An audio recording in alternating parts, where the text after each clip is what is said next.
I was part of the Hard Rock Hotel in Las Vegas really by accident. I met Peter Morton, who was the founder of the Hard Rock cafes. We had a dinner one night, and I was at MTV at the time, and he said, I'm building a rock and roll hotel in Las Vegas. I said, oh my God, I've never met a casino owner before. This is fantastic. I can never get a room in Las Vegas. Yeah. And so I'm thinking, now I'm gonna have a chance to maybe get one. I have no juice. And so we speak, we exchange numbers, and I start thinking about a Hard Rock hotel and what that would sound like and what that would look like. And over the next 6 months or so, I started to create lists of things and ideas for him. It was really fun to use my brain in another way. I'd been programming radio and television, but all of a sudden I could program a hotel in some way. I thought it was really interesting and a great challenge, one that he didn't ask me to do.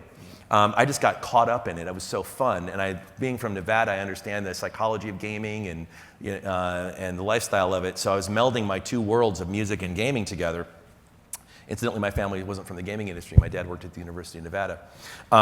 So anyway, I'm giving all this information to Peter Morton. I stopped in Los Angeles where he lived one day, and he said to me, pal, will you come out in the parking lot with me? And I said, okay, this is like, you're like one of those mob casino guys. Something's gonna go down in the parking lot. This is interesting. At his office in Beverly Hills. And we get out there and he's like, I'm gonna tell you something. And if you tell anyone, the deal is off. And there's nobody in the parking lot. It's like his office, there's like no other cars even. I'm looking around like we're in a crowded place. There's nobody else there. He's like doing it. I don't know, he's just doing it that way. He said, you have done so much work for the Hard Rock Hotel. I'm like, yeah, it's been a lot of fun. We become friends. He's like, no. You've done so much work for the Hard Rock without asking a single thing for it. Nobody does that. I said, no, I just thought we became friends and maybe I could get a casino rate on a room or get a room at all, maybe, He's like, no. No one does this. He goes, you've done an extraordinary amount of work. I didn't want to tell him, it's kind of like what I do and I enjoyed it. He said, I'm going to tell you something, and if you tell anyone, the deal's off. I'm going to give you a piece of the hotel.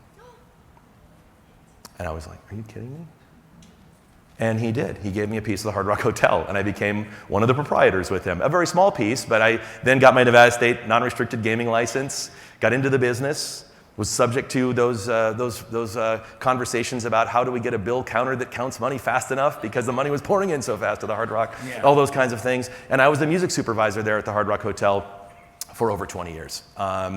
Until not that long ago. And from there, really from forming the sound of the Hard Rock and transferring it to other hotels and casinos in the Hard Rock chain around the world, built a background music business as a bit of a side hustle. At one point, had 22 Las Vegas major casinos that we were doing the music for through my little small company from the kitchen table with a couple of friends in Los Angeles. But really loved bringing background music essentially to the forefront in hotels and casinos and through hospitality. It really started at the Hard Rock, where you would barely hear the music, usually at a hotel casino. It became more contemporary, it became more foreground. And even here at the Plaza, we noted last night that the volume level of music is much higher. We're more used to hearing that today in casinos. And it's one of the proud moments for me that we transformed really the gaming experience and made it feel a lot different. And that all happened at the Hard Rock. It was really cool that you did that. I thought it was great. We got out of the car last night and we heard Bowie's Young Americans playing. We're like, this is great. And it was loud, you know what I mean? So it was really cool. This is another one Matt made me say, and because we're in Las Vegas, we can use the term stripper, but it'll stop there. But being the music supervisor for the Hard Rock Hotel, I was in Los Angeles, where I live. I had a 2-week-old baby at home, my first child. I get a phone call from the Hard Rock, from the entertainment manager, and he said, we've got a problem. The strippers can't dance to Van Morrison. And I said, what strippers? He said, the strippers, the Hells Bells girls, the girls that come on at 9 o'clock and they're on those poles in the casino by the blackjack tables. I said, nobody told me we have strippers in the casino. That's a new thing. They're like, oh, okay, sorry about that. Well, the girls can't dance to Van Morrison. And so I said to my wife, okay, I said, I'll be right over.